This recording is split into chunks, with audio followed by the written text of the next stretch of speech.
All right, so since I've committed to putting this out there and really documenting my journey, I thought I would do a quick race recap of the Lone Star Night Run. So the Lone Star Night Run was Saturday night in the town over from me. It was varying distances, so there was a 5K, 10K, half marathon on the kind of the dirt road that I ride my gravel bike on. Not really what I would consider a trail run, but it is a soft surface. There are some things that you have to make sure that you navigate properly. And I wanted to do the 10K.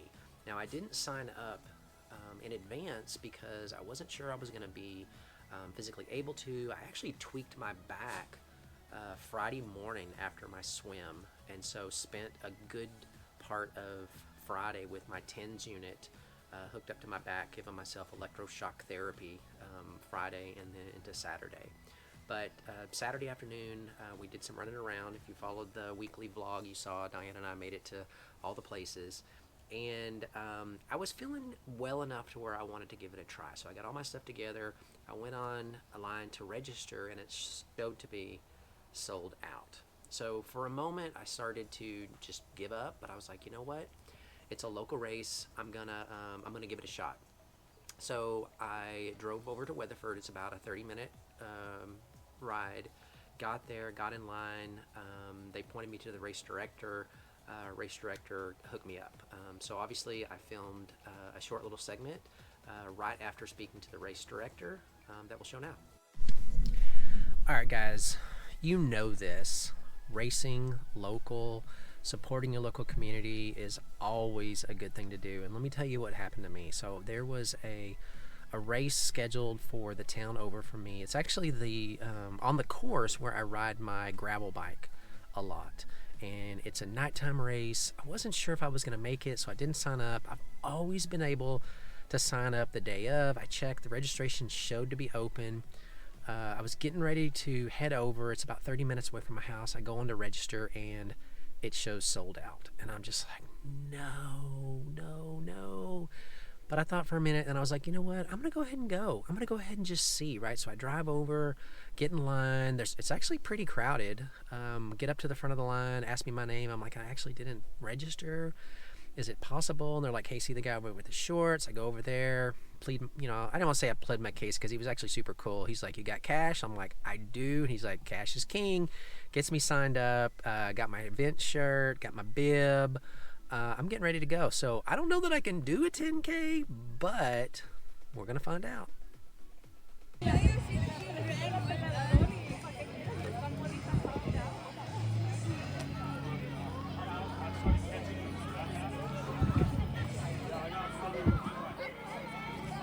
That's when that's when you guys will take off down the trail as fast as humanly possible. So here we go, 30 seconds, 30 seconds.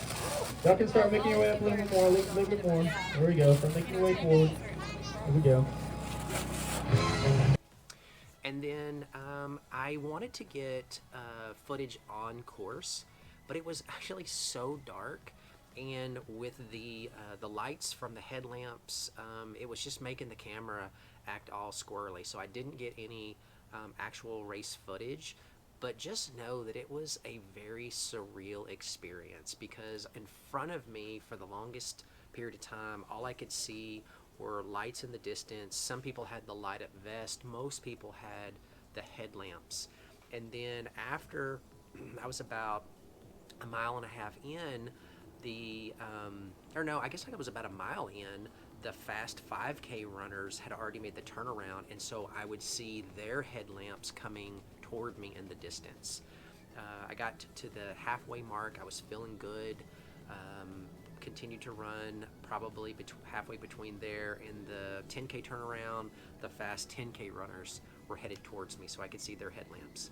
And then I made the turnaround, and I would say probably around mile 5, my headlamp went out completely. I had charged it, but it probably wasn't really designed for extended use. And so I fiddled with it for a while. It would come on for a minute and it would go right back off. And I was really nervous and afraid that I was going to trip. So I ended up using the flashlight from my phone. But I was able to run consistently all the way through the race, and then finish pretty strong. Now, I did record my thoughts immediately after the race. It was in the car. I did have the map lights on. The video is a little dark. I'm going to try to clean it up, but at least it does share how I was feeling at that moment. So I'm going to play that clip now. Well, I did it. I wasn't sure I was going to be able to, but I actually ran the entire way, and it was obviously crowded in the beginning. They were doing 5K, 10K, half marathon, and I think 10K ruck, where you carry the heavy bag.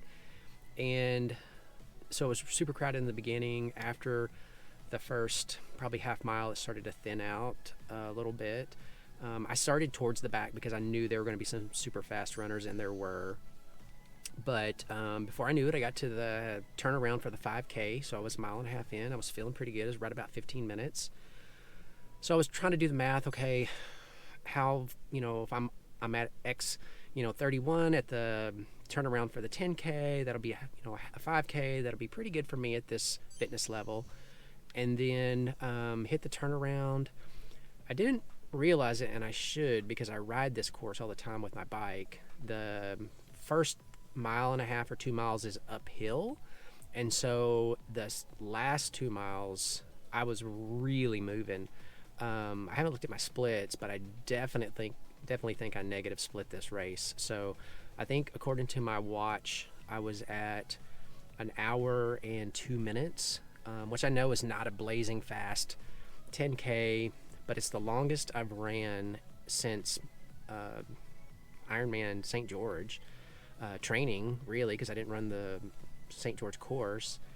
And then and it was on gravel, right? It wasn't a true trail, but it is a soft surface. We're running in the dark. My headlight ended up running out of battery with about a mile to go, so I had to use the flashlight on my phone. And so there was a lot of shadows, a lot of careful watching where I was stepping. But overall, it was a great experience. Got another medal to add to the collection. So there you go. That was my first kind of real race since my accident in St. George. Now, obviously, I did Hotter Than Hell with Ashley and with Jason, but it was more of a a fun social ride. It was hard, but we really weren't racing so much. This one I did set out to try to do as the best I could, and I'm very, very happy with how I turned out. So we're looking to the next event. So thanks for following along.